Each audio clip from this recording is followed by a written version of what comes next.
How to sign up to Google Play Store.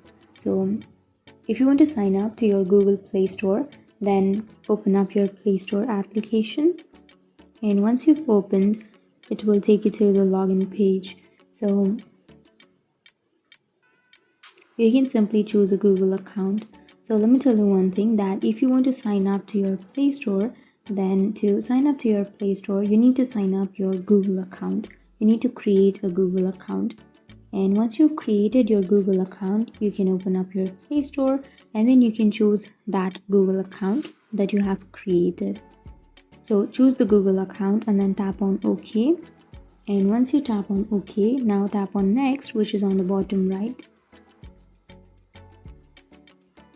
And here you need to enter the password of the Google account that you have just created. So enter the password of your Google account and tap on Next.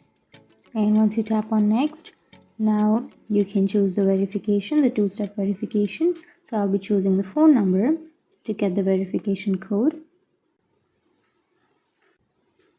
And once you get the verification code, you need to simply enter that code and it will log you into your account. But if you already have that mobile number on your current mobile, then it will automatically sign you in without the verification code.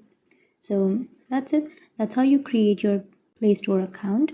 So to create your Play Store account, you need to create your Google account. And once you've created your Google account, you can simply sign into your Play Store with that Google account. So that's it. And if you have any questions, feel free to comment below. Thanks for watching.